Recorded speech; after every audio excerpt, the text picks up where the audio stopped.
Bonjour, aujourd'hui c'est le 19 août. Je continue de méditer dans Proverbes chapitre 15, verset 8. Le sacrifice qu'offrent les méchants fait horreur à l'Éternel, tandis que la prière des hommes droits lui est agréable. Je voudrais donc partager avec vous sur l'importance d'être agréable au Seigneur, de trouver son plaisir dans le Seigneur. Bien sûr que ici, la seule façon de trouver son plaisir dans le Seigneur et que Dieu puisse trouver son plaisir en nous, c'est en fait d'être une personne juste. Et nul n'est juste sans l'aide du Seigneur. C'est lui qui va nous justifier. C'est ce que Paul dit dans toute sa lettre aux Romains. Il va parler justement de cette œuvre de Dieu pour nous rendre justes. Car ma question ce matin, c'est comment un pécheur, une personne qui pêchent, des gens qui sont nés dans le péché comme nous, comment pouvons-nous comment trouver notre plaisir en Dieu? Nous pouvons penser à une chose intéressante. Dieu peut me donner en fait un ticket pour entrer chez lui, pour aller au paradis, parce que tout le monde voudrait aller au paradis. Mais imaginons qu'en arrivant au paradis, je me rende compte que Dieu ne peut même pas s'approcher de moi. Je ne peux pas m'approcher de lui. Je ne peux pas avoir une communion avec lui. Parce qu'il n'y a aucune relation entre lui et moi. Je ne trouvais pas mon plaisir en lui sur cette terre. Comment voudrais-je trouver mon plaisir en lui une fois que je ne suis plus ici?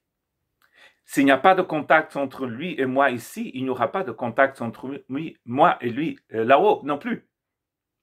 Le ciel n'est pas ce genre d'endroit où un genre de Pays Basque parfait, sans douleur, sans tristesse. C'est vrai que c'est très beau le Pays Basque. Ce n'est pas un genre de Cabo Frio parfait, la ville où je suis né au Brésil. En fait, la clé du paradis, c'est la relation avec le Seigneur. Nous trouvons notre plaisir ici et on se rend compte que pendant toute l'éternité, je vais passer chaque instant de l'éternité avec lui. Car tout ce dont j'ai besoin, c'est lui. Paul, à un moment de sa vie, il a compris cela. Il dit, Christ est ma vie. 2 Corinthiens, pour ne pas parler et ne pas lire ce que disent les Écritures. 2 Corinthiens 5, 9. D'ailleurs, c'est Paul qui parle. C'est aussi pour cela que nous nous efforçons de lui être agréable, soit que nous vivions dans ce corps, soit que nous le quittions. Dans ce corps, je veux être agréable à Dieu. Une fois que je ne serai plus dans ce corps, parce que ce corps va mourir, je serai toujours agréable à lui. Prendre du plaisir avec lui. Aimer le Seigneur. Recevoir son amour. Recevoir sa grâce. Et Dieu, est-ce que Dieu a besoin de toi? Non. Sinon, il ne serait pas Dieu. Vous n'avez pas besoin de faire quoi que ce soit pour Dieu. Dieu n'a pas besoin de vous.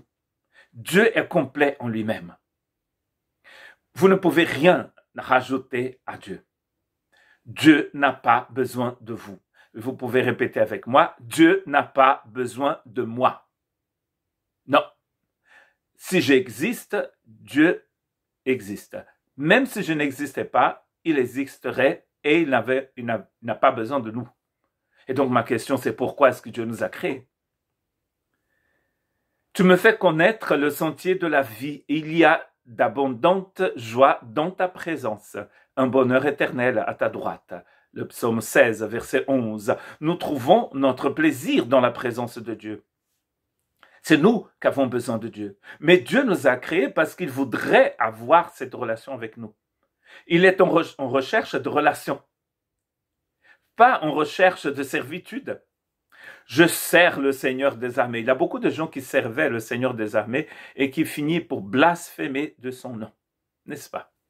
Lisez dans l'Ancien Testament et aussi dans le Nouveau. Et lisez dans l'histoire de l'Église. Et lisez dans votre histoire. Et vous allez voir que vous avez peut-être connu des gens, des pasteurs, des missionnaires, des gens qui étaient remplis de désir de servir le Seigneur et qui sont partis d'ailleurs pour servir le Seigneur et qu'aujourd'hui blasphèment du nom du Seigneur et font des choses pas du tout catholiques. Nous sommes parfois surpris, scandalisés, parce que nous pensons qu'il y a une relation entre spiritualité et travail. Mais nous ne sommes pas en train de parler de travail ici. Nous sommes en train de parler de relation.